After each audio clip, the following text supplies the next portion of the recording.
Okay, I just came up with something. I was thinking if I was in therapy a therapist's office and they asked me, what happened to you? And I'm thinking to myself, how would I answer that question? What happened to you for you to be a shell of a person that was once vibrant and outgoing and optimistic?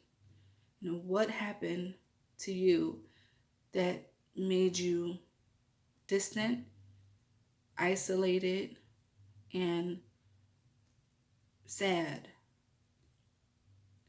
And I think the first thing that comes to my mind, and I'm smiling because, that's the whole defense mechanism thing. I would have to answer it. Um, I was, okay, my expectations of people led me to be this way because I had to learn by trial and error over and over again that you can't put expectations on people just because you're a certain way. Me, I'm loyal, I'm compassionate, I'm caring, I'm selfless, and I put people before I put myself. So when I don't get that reciprocated back to me, it's a huge letdown. It's a huge disappointment, and it makes me, I want to say you, but because I feel like other people deal with this too, but it just makes you draw in and makes you not want to reach out and makes you not want to become in contact with people because, I mean, especially for me, it kept happening over and over again, like back to back to back, no matter what group of setting I was in, what kind of group of people I was around. I was always, to me, I was always being taken advantage of.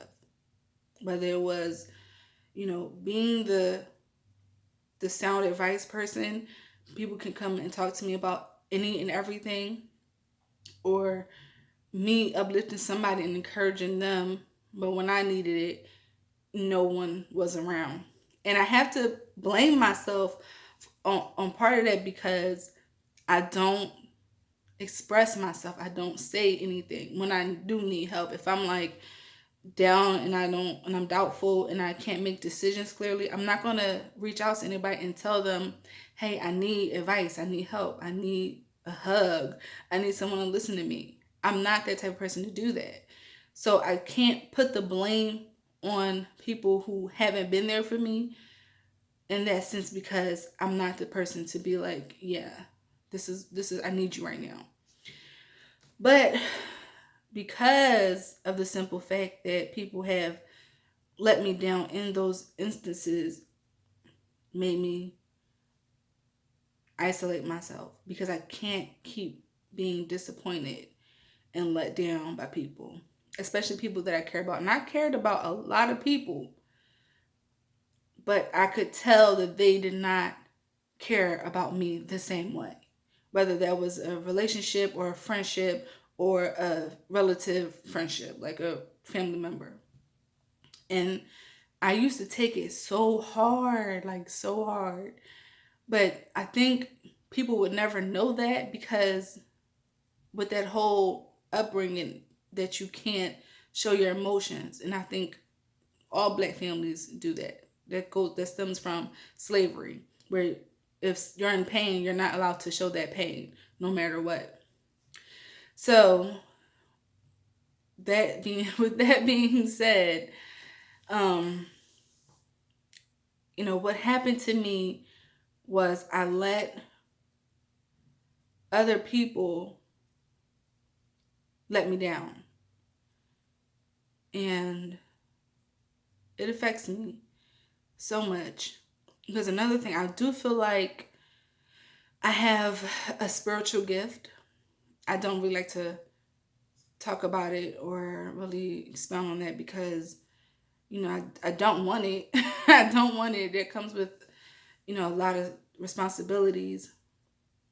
But, I feel things way differently than a normal person would. And I mean, it's hard to gauge whether it's my emotion or it's someone else's emotion that I've attached to. But so that's a big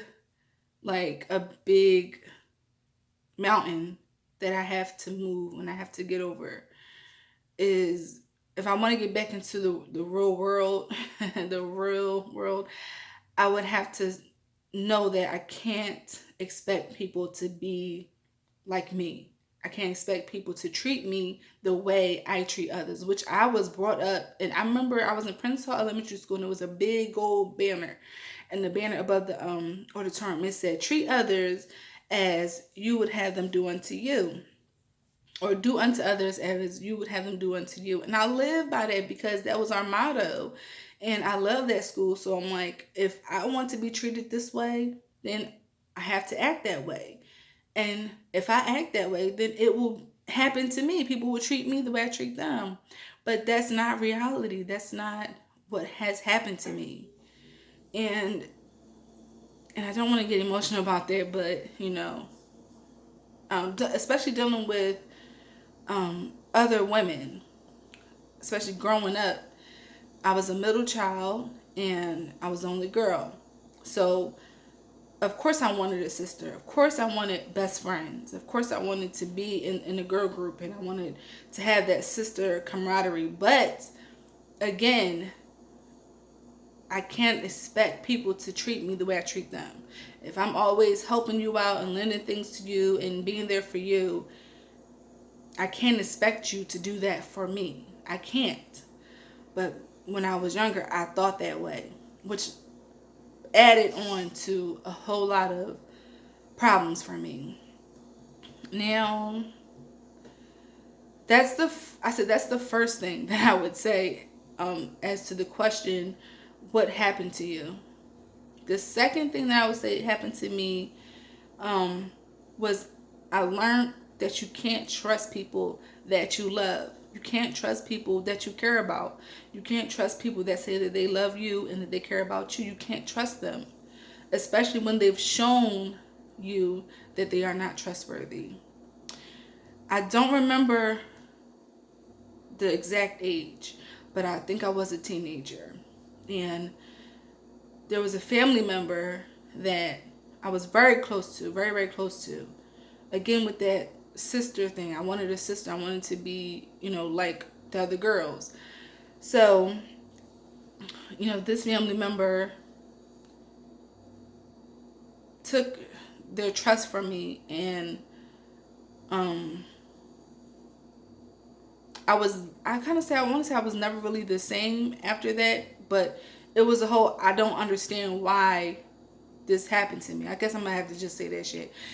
This girl tried to choke me to death. Okay, she tried to strangle me to death with her bare hands, and I was clueless.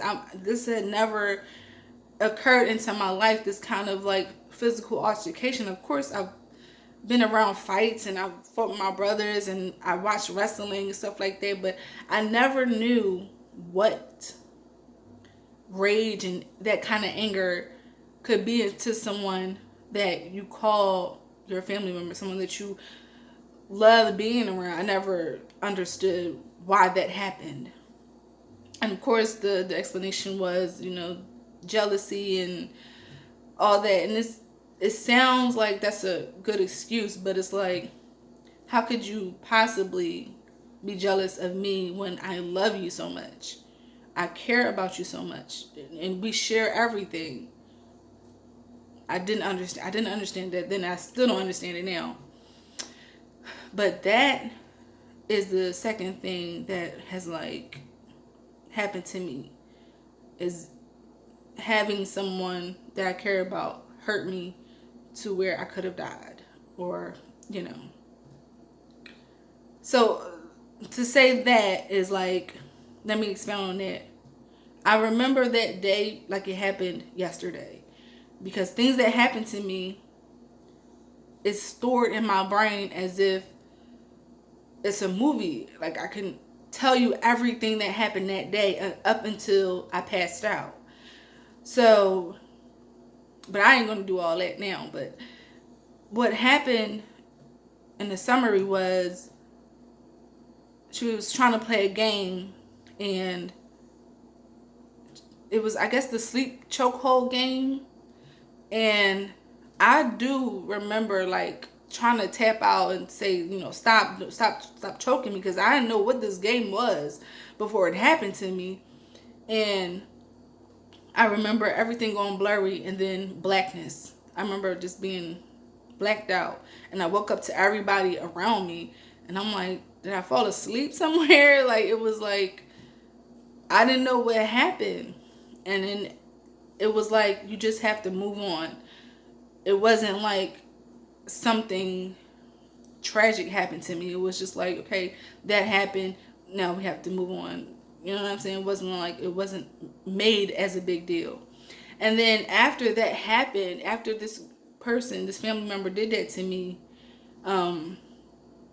they treated me like shit after that. And I'm like,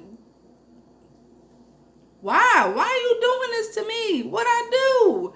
And I never got over it, but I just, like I said, time doesn't heal wounds. Time just makes it a distant memory. It just makes it a distant memory. It's not that you are healed, or that you're healed, or it's okay to talk about it, or whatever. It's just like, whatever. That happened back then. Let's just keep it moving. So, that's one of the things that I can remember as the first time something traumatic has happened to me, to where I hold it in, and I'm just like, I have to make sure that never happens to me again. But it did happen to me again, and kind of recently. So it was like I have to protect myself. If I protect myself, then no one can hurt me. But that's not the real world. It's not the real world. Which is probably why I do stay by myself and I stay isolated, because I'm like, if I go out into the world and I start socializing and being, a normal person out there, someone's gonna hurt me again. And it's like, I refuse to let that happen to me. Like, damn, I don't want to be let down. I don't want to be taken advantage of. Like, I'm good. I'd rather just be by myself. But that's not realistic. So that was a big piece. I don't know if I can. That was a big piece, because I don't really talk about that like that. But yeah, so one of those story. I don't want to call it a story time, because like, it's a real life thing, man. It's a real life thing. But that was what I could come up with on the spot, on top of my head. If I was asked, what happened to you for you to be this depressed in this state at 29 years old? Like, what happened to you? Tell me the first thing that you remember that happened to you. That would be the first thing. You know what I'm saying? That I was betrayed. I was betrayed. And I was physically harmed by someone that I thought was my best friend. Well, I don't know. I don't know. And that's what that is. Yeah.